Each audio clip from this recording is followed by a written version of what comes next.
สวัสดีพี่น้องสวัสดีFCทุกคนเด้อพี่น้องเด้ออันนี้คือลูกไอ้พอดนะนี่ไอ้พอดมีหลายสบายดีนะครับสวัสดีเนี่ยอันคลิปก้อนนะเพื่อนว่าสิพาบ้าว่างไปหาอยู่หากินนะมื้อนี้มาเห็นเพื่อนสิลงน้องแต่กระแจ็คสิลงบ่เพื่อนแล้วหนาวปะนี่เพื่อนสิยกเลิกโครงการแล้วไม่จักหนาวแห้งเพื่อนว่า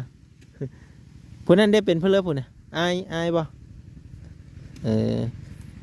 สิพากันเมื่อแล้วบัดนี้มันเย็นก็เราจะเพิ่นมาลงน้ำไม่ได้หนาวโพดแล้วสิพากันเมื่อได้อยี่บอกผู้ขุดกบขุดกบบ่รู้ขุดอีหยังน่ะเบิ่งให้เบิ่งนำแน่บ่ขาวเพิ่น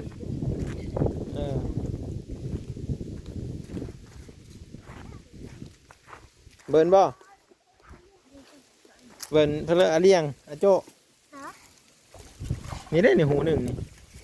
นั่นหูใหญ่ๆไม่ได้บ่ตัวนี้เรียกว่ามีกบไหมจ๊ะจกเอาเลยว่ายันงูบ่เต๋อกบก็ไม่ได้เนาะ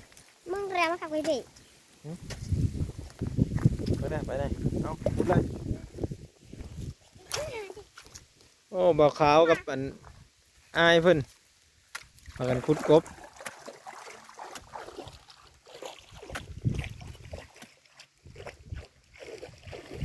น้องน้ำเหมือนง่ายอยู่ทุกคนกินข้าวก็เพื่อห้ามเช้านี่ตะเบินจ่าปะจ่าแล้วโดยเพนจ่ากับยังจ่ากับบักเพชรโอ้ยเห็นแล้วสิมีแห่งขุดกับปูบ่เมื่อยปะขุดกบให้มันได้เนาะยังได้กินข้าวกบเนาะระวังงูเด้อยันงูมันทำไปส้นแถวอันบ่มีนี่เด่นนี่ขุดได้บ่นี่บ่ได้เว้นให้มันแข็งน้องขุดไม่ได้อายขุดต่อพอแล้วเสาแล้วขุดนะแม่อยู่เหินอยู่เพิ่นมาแต่นาแสงตะวันเนาะคนขี่รถไถมาแต่นาแสงบ่เนาะเป็นนั่นนี่พี่น้องไปขุดแถวไรแน่หากินนะขุดแถวนี้บ่แถวไรสะอันนี้ได้ปลาไหมอันนี้โอ้ได้ปลาตัวบางใหญ่หนึ่งทุกคนอากาศตึงแฮบ่นี่เอาแม่เตือนแม่แต่สิพากันเมื่อบ่นี่ฮะโอ้ปฏิพากันเมื่อแล้วพี่น้องอีดเลยบ่สิพากันไปหาทางเลือบ่นี่ตามห้วยปุ๊บโอ้ปฏิพากันเมื่อแล้วฮอดเวลากินข้าวเพลนแล้วได้ทุกคน10:39 นาทีแล้วตอนนี้ก็ปฏิพากันเมื่อโอ้เช้าแล้วตึงแฮนะมันหนาวเนาะ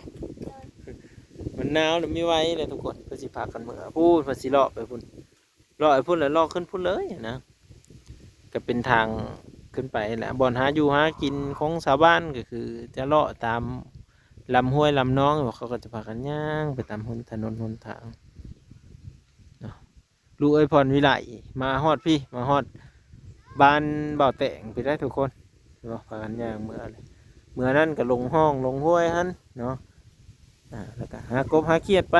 เนาะตามภาษาชาวบ้านนั่นแหละพี่น้อง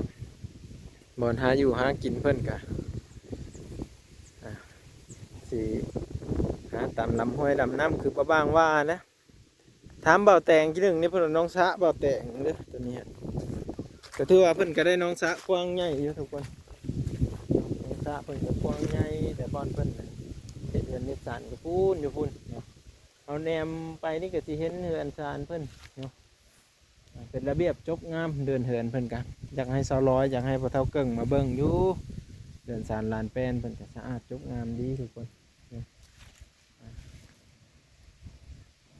เราเห็นกะพักหญ้ายังเพิ่นกะหลายเนาะเพิ่นปลูกนะเพิ่นปลูกพักปลูกอันนี้ก็หลายเพื่อว่าจะได้เอาไว้ใส่ไว้กินนั่นแหละเนาะแต่นั้นบ้านก็สิเข้าไปอีกทุกคนเลยกลับมาเบิ่งกันลูกไอ้พรเพิ่นนั่น หาอยู่หากินอีกหนึ่งหัน